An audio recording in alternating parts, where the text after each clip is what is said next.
Hey, we're live. Okay. So, have you been in a toxic relationship or were you raised by toxic people? And has that left you with a feeling of being stuck in your life or not being able to progress in your healing or not even knowing what it is you need to know in order to process it to get through the healing and to even begin to feel better in your life? Are you feeling stuck from a narcissist? My name's Lise Colucci, and I'm here to help you with things related to narcissistic relationships so that you can heal from them and understand them and move on in your life and hopefully not have to deal with them anymore. So let's talk about feeling stuck on this live stream. And as people come in, we'll talk more. So yeah. Hey, Barbara. Okay. I just haven't announced this, so we'll have people trickling in as it happens, and that's okay. Hey, UNA. Okay. Feeling stuck.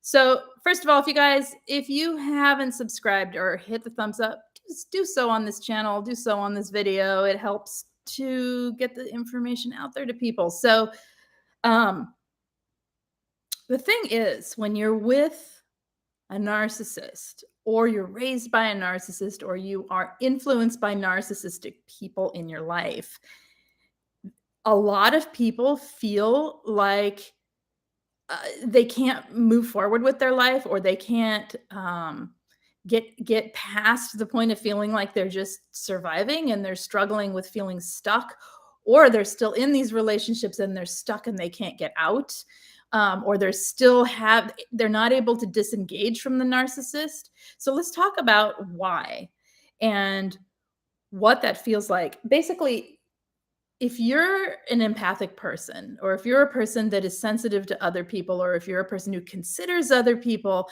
if you're a loyal person in a relationship, if you have needs of your own for the security and the what you're trying to gain from relationship, right? So if you're trying to have the connection with another person, and we know that with a narcissist, that's not going to happen, but that doesn't mean you don't want it or you don't require it for your life. We can be highly attuned and highly sensitive to other people, to other people's energy, to other people's moods, and with a narcissist, you have to be, because you are constantly having to mitigate things. You're constantly walking on eggshells. You're constantly tempering the relationship with gray rocking, yellow rocking, tippy toeing, whatever it is you're doing to manage down the toxic things that are happening so that you can stay safe enough and things can just go smoothly back into the neutral zone for as long as you possibly can, right? And the thing is, what you're attached to when you're attached to a narcissist is someone who cannot make change. Think about that for just a second. I almost want a moment of silence here. Because really, if you are that sensitive of a person where you take on other people's energy and you feel it and you manage relationships like this in order to stay safe because of the traumas that you've had or the experiences that you've had in your life that teach you that the only way to be safe in a relationship is to kind of micromanage what's happening, because that's what we do if we're honest, right? So that we're safe and so that the relationship goes okay, or just so that things run smoothly.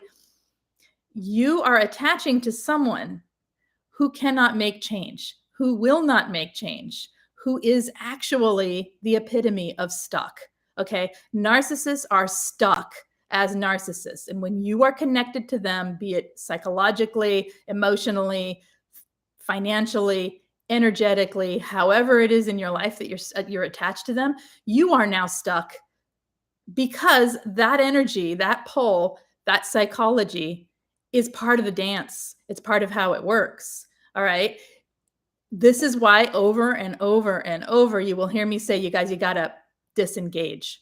I'm not a cold, heartless person, right? Like, disengaging is for the well-being of oneself when you are sensitive, when you are a connected person, when you are an energy absorber, right? When you are what we call an empath, when you are a people pleaser, whatever it is for you in your life, we have to make the separation, the distinction between them and you.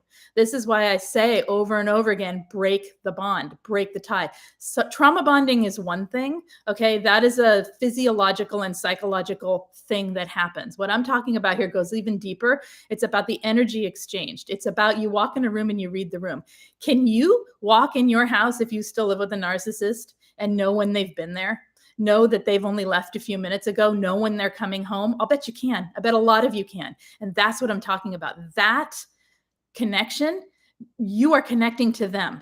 You have an energetic pull, you have a psychological pull, and all of that toward them. They are people who are stuck. You're not going to feel 100% yourself when you're still connected to them. You're not going to allow yourself to move through that when there's still a connection and a deep need for the correspondence and the validation and all of that we're seeking from these narcissistic people, even though we know we can't get it. Okay. So that's a big one, you guys. And what am I say here? I have some notes here. I think I got them all. Okay. So that is one thing for oneself, for yourself, for myself, for all of us, that we can look at. Where do we have relationships or ties in our life? It doesn't have to be a person. It can be a toxic workplace. It can be a toxic, anything that isn't working toward your aim for flow, openness, change, exploration, curiosity, all the good stuff, right? In life, anything that isn't moving towards that. What are you connected to that needs for you to make the choice to change, to focus elsewhere, to let go of those ties, to stop clinging to thinking you can change a narcissist, thinking things can be better, thinking that somebody who's been stuck their whole life is ever going to unstick on their own, right? Like, of course, if you say, well, I've been stuck all my life. So what are you saying here, Lise? Well, if you've been stuck all your life and you've been stuck because you've been in a dance in relationships with toxic people, with toxic experiences, you can make choice to make the change. The thing is, this doesn't happen without choice. This doesn't happen just because you recognize it. Sometimes you recognize it and you're like, oh, and you can just stop it. But for a lot of us, it requires effort and it requires moving beyond what we think we know in relationship and for ourselves, who we think we are, and becoming who we are. Okay, so what are we saying here? Barbara's like, don't even try to control the outcome. Absolutely. Let those narcissists do the narcissistic thing. Exactly. That's what I'm saying. You got to see them as separate from yourself. They are who they are, and they have a right to do whatever the heck they want to do. If you do not want that in your life, goodbye, right? And if you are living with them and cannot get out, that's another topic. But there's also ways to disengage from how you feel about what they're doing to you and fill your life with people who treat you well. I'm not saying have affairs or, do things that are against your own moral code, but if that is, right? But having connections with friends, having connections with family, having connections with things you enjoy in your life, your workplace, you're not letting the narcissist be the sun that you orbit around. All right. Okay. Yeah, never seek validation from a narcissist. I know, but it's because they withhold it. It is so difficult to let go of that pull to want to get the validation from them. It's sort of like someone holding something that you want and they dangle the carrot, right? And you're just constantly grasping for it.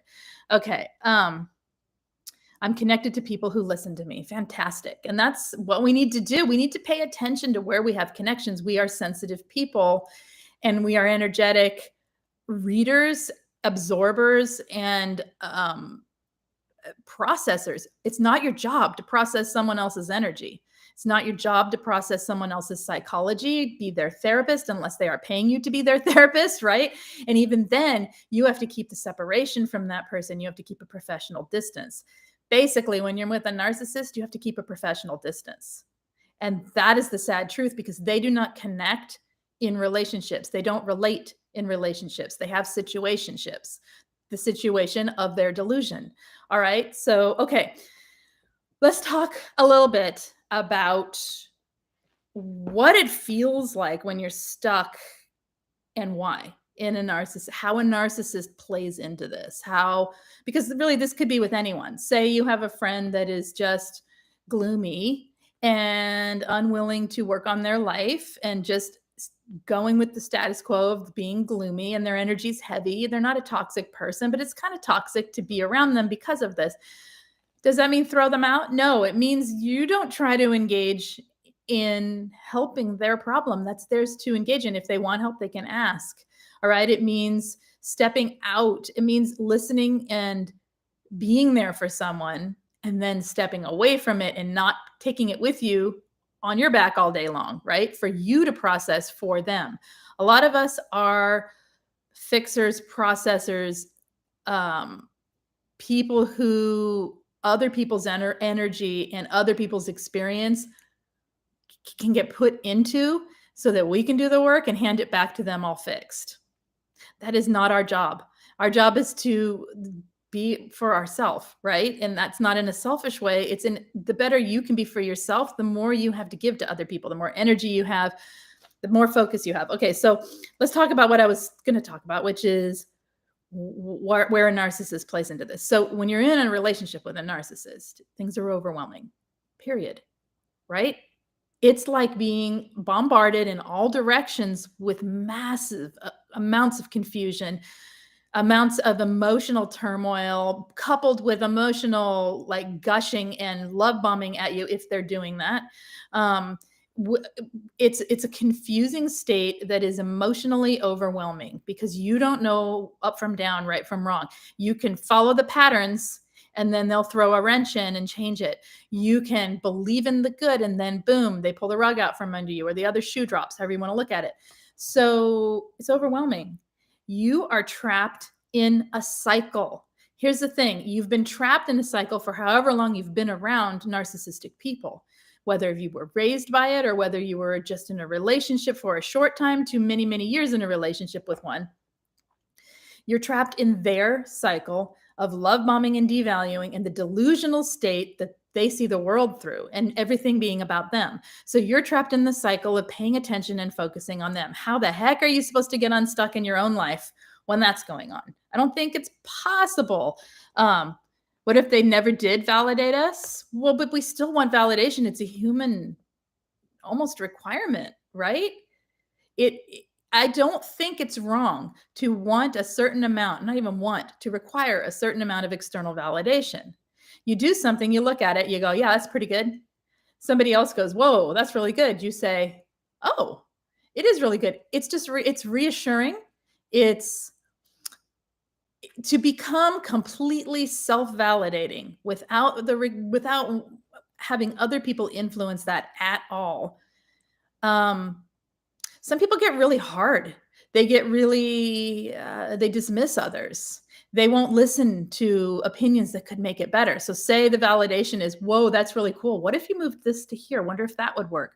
What would that do? So allowing other people's experience in, right? With the validation is kind. If the validation is supportive, it's a good thing. Narcissists will never give it to you, but it's still a human thing to want. We're not animals that are, isolated solo beings. For the most part, we require some amount of validation. Some of us are way more happy on our own, and others of us need more community, and that's okay. But everyone needs a certain amount of validation, even if it's just a little, right? And I think that's okay. And that's why we want it from them, even though they've never given it to us. Let's see. I'm going to read more and then I'm going to come back to you guys.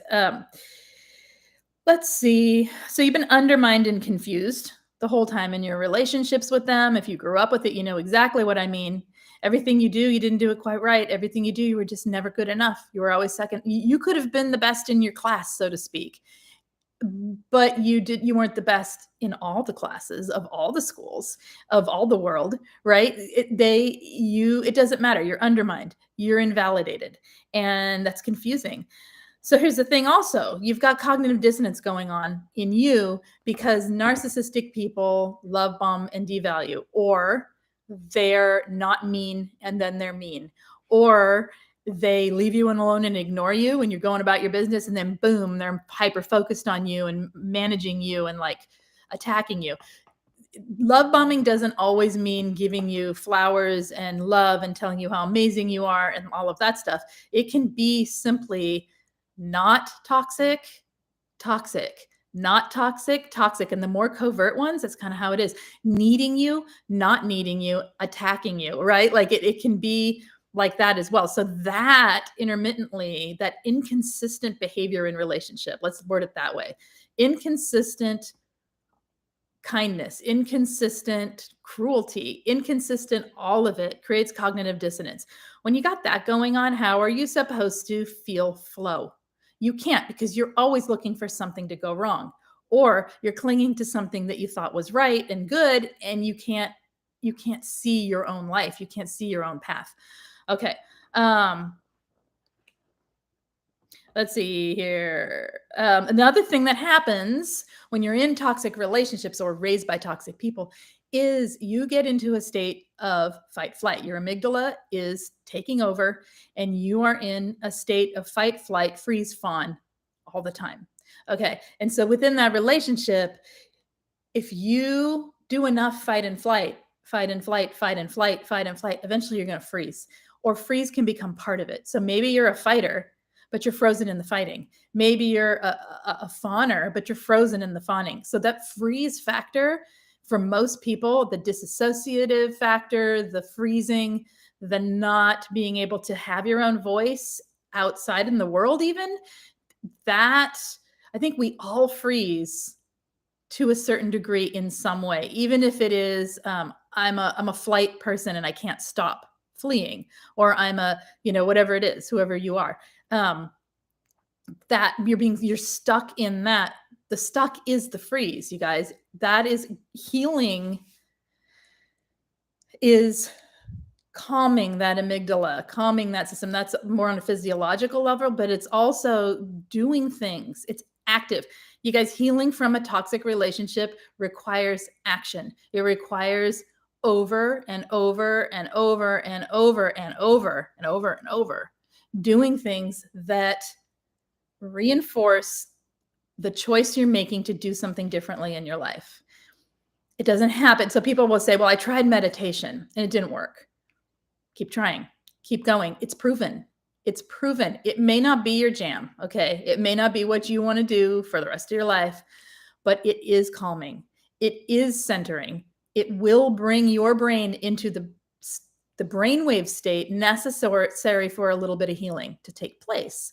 Are you going to recognize it? Not if you're totally lost in a world of narcissism, probably not. But what it will do is over time, build a practice of your brain to learn to calm down, to learn to center itself, to learn to come into that state. I meditated most of my life. It did diddly, okay, when I had toxic people around me. I'd feel okay for a few minutes, like, well, that was cool. I feel like I had a nap. All right.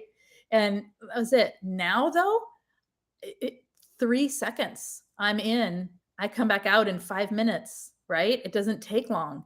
And I feel completely regenerated and unstuck. And that, I think, is from the practice of doing it and the allowing that I don't need to know what it's going to fix or when it's going to fix it. I don't really care. This is proven and I'm going to just keep going. It doesn't hurt me and it only costs me 5 to 10 minutes a few times a day. Not going to hurt. So it's finding things like that. Okay. It is active. If you just sit there and say, okay, unstick me, it's not going to work. If you go and talk and talk and talk and talk and put it out there to someone else, that's great. We need to vent. We need to talk. It's only a piece of the puzzle. We have to put an action in ourselves for our lives to move forward and get unstuck. That's the whole point. Okay. Other things that happen is you have a diminished self-esteem. We know why, because they're constantly putting you down or subtly making remarks or just creating an environment in the relationship that isn't nurturing, that isn't fulfilling, that isn't kind. And your self-esteem starts to plummet because you're part of that relationship. You see this failing relationship as your fault because you're in it. It's not your fault. It is because you're with someone who is toxic or you have a toxic parent, right? That's not your fault who they are. Okay. So You may be downplaying things. You may be saying, well, it's not that bad. You may be going into the abuse amnesia that people go into where they can't even remember really what happened. I have clients that will text me. I always, if I have someone I'm working with, I always leave text open to a degree because of this. Because, hey, if we've talked today and 2 days from now, the thing happens, I don't want you to wait till next week to have to remember what it was, because I know you can't, because, well, maybe you can, but I'm assuming it will become difficult, because the longer the time slips in between, the more this feeling of being in a fog and lost to the thing that actually happened, the more we have forgiven the situation or moved past the situation or forgotten the situation, right? The harder it is to see it. So write these things down. When you feel things come up, don't let yourself slip into the downplaying. If you hear yourself saying, it's not that bad, at least they don't hit me, you're downplaying. If you hear yourself saying, well, they hit me, but it's never been that bad, you're downplaying.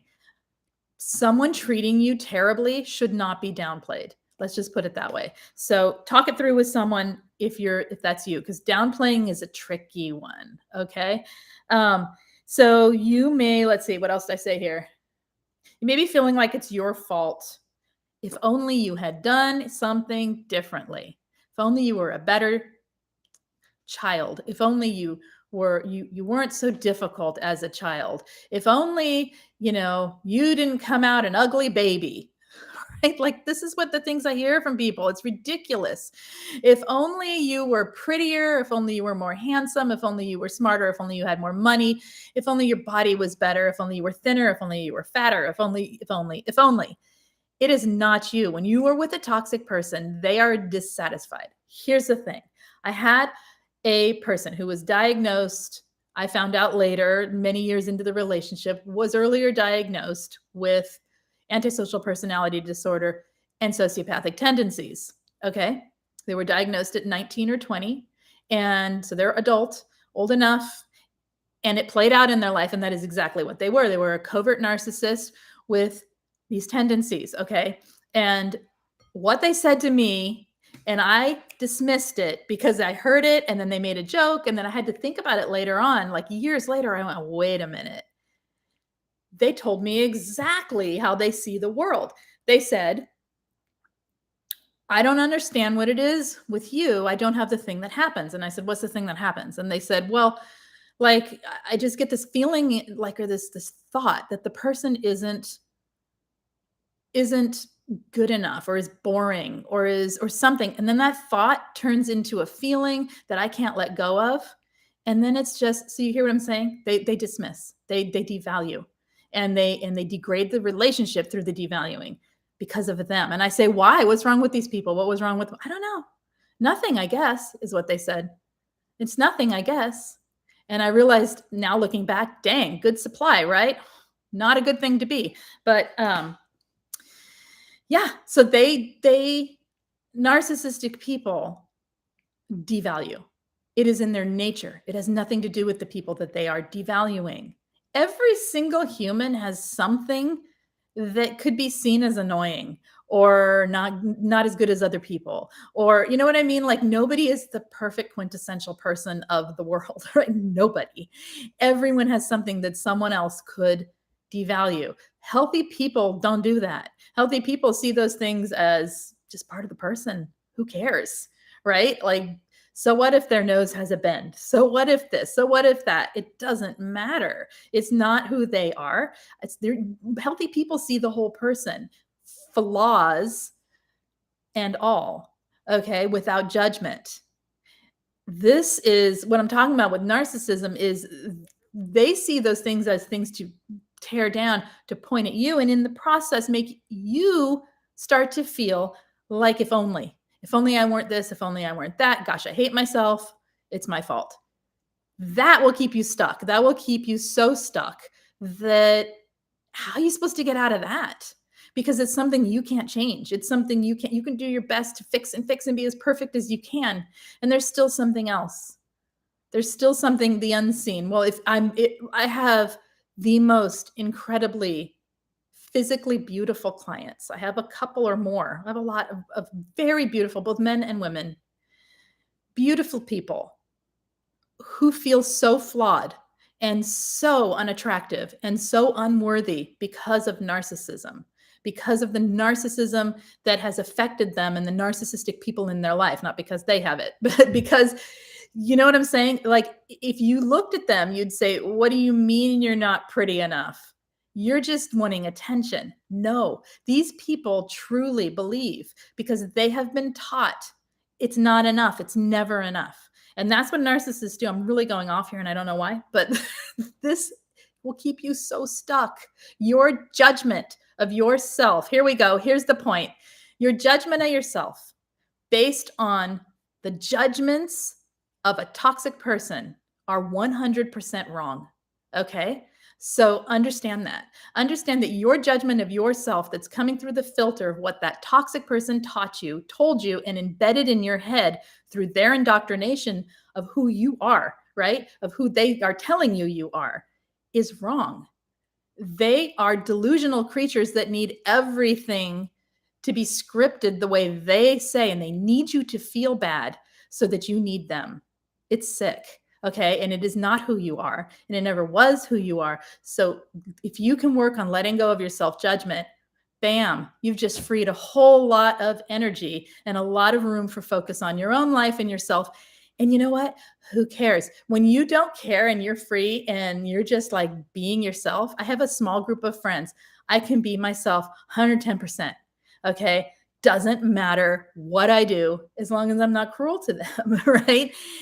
And I would never be, because why? I do not care about any of the judgments that I have about myself when I'm around them. This makes me want to cry because I want you all to feel this. I want you to experience this. Try to experience it with yourself. It's fantastic. It's freeing. You're unstuck right in that moment. Okay, so let go of judgment. All right.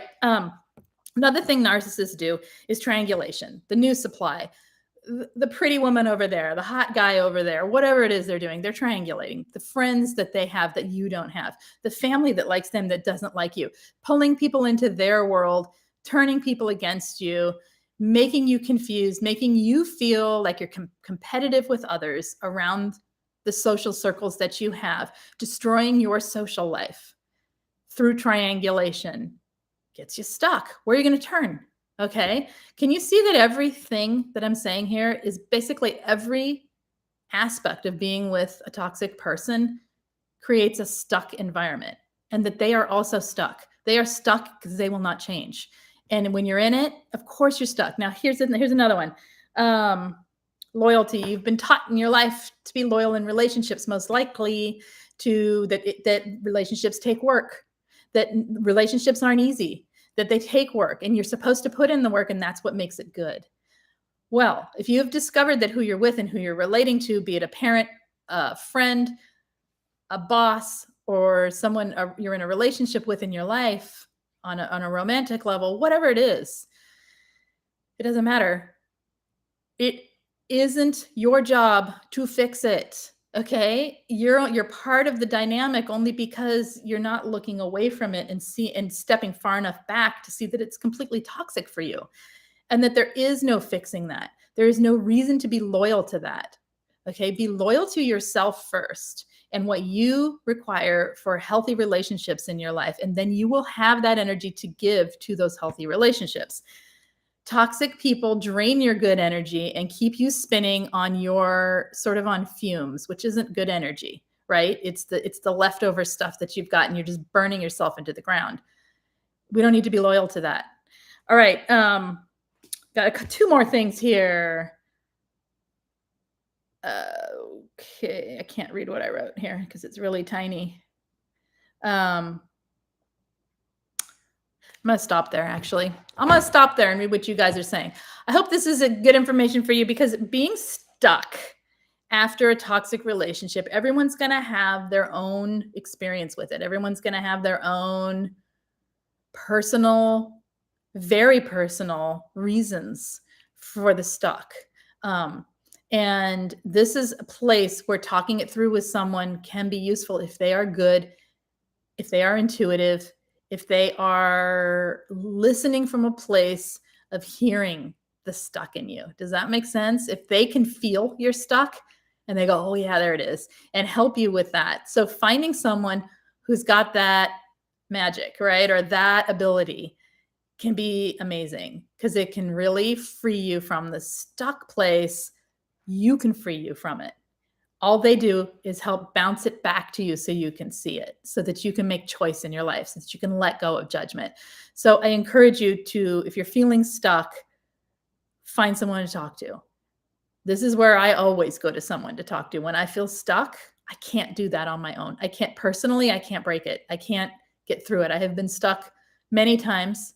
I get stuck because it's a pattern. So all that stuff I was talking about becomes a pattern. It becomes then a pattern in your brain, the way your brain works, right? Your go-to patterns. You need to set new neural pathways and do things differently.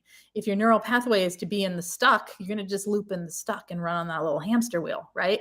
So yeah, find someone to talk to who is, and you know what? Shop around. If you're not getting it after a session or two with someone, it's okay to find someone else, right? Because it has to click and it has to work for things like this. Give it a chance though. Give it enough breathing room to get to know one another so that you can see if it works. Because I don't know, I think that it is one of the more useful things I do for myself is when I feel that I have about 3 people I can go to, and it doesn't take a long time, and bam, I'm like, oh, there it is. Okay. Unstick, move forward. What do you want for your life? Keep going. Okay. And if you can't do that and you don't want to do that, start journaling for yourself and start listening to yourself. If you don't want to journal in paper, journal in your head. Okay. Listen to yourself. Listen to the patterns. If they are patterns you don't want in your life, figure out, was this my pattern or is this coming from something I learned from toxic people? Did I learn the cycle? Right. And if you did, unlearn it, find a new cycle. It's like getting a new job. You may have to learn new skills. It's okay. You just learn new skills and then you're good at the job. All right. Let's see what you guys are saying here. Oh, I'm going to go back. Barbara, I read yours. UNA says, one thing I don't get is when I text people and they don't acknowledge. I try to do it very seldom because I always think I'm being inconvenient. It feels important to me to acknowledge a communication. See, and this is where, UNA, I would say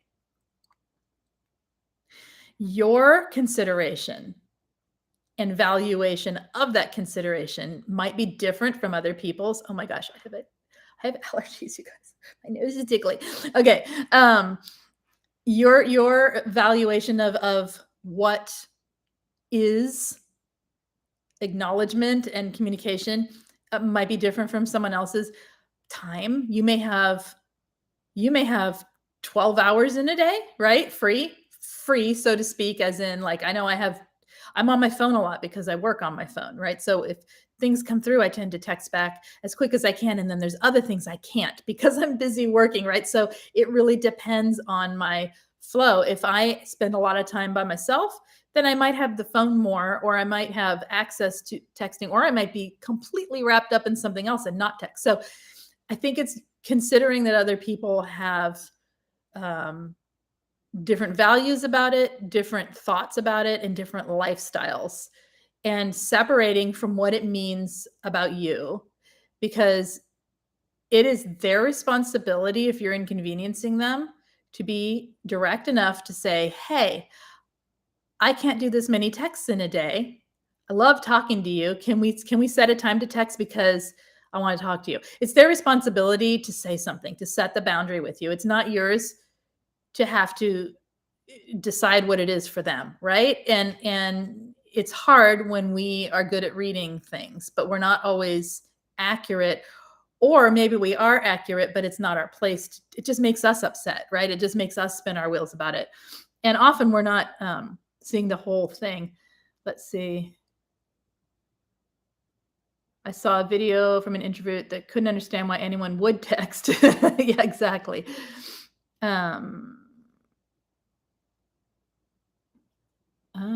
You're a freezer as well. Hey, Shoshana. Hey, red-headed writing. Hood. Let's see. What are we saying here? I'm not able to read this right now. It jumped. Okay. Sorry. We're down to that part where I always hit the 30 minutes and I'm like, okay, done. What kind of meditation? Oh, you're talking to each other. Okay.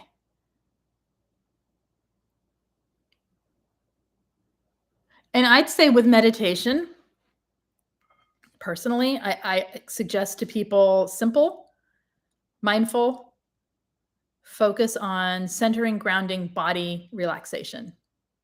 Because going too deep into things, going too far into things on your own without guidance, without help, can sometimes make people feel not so great.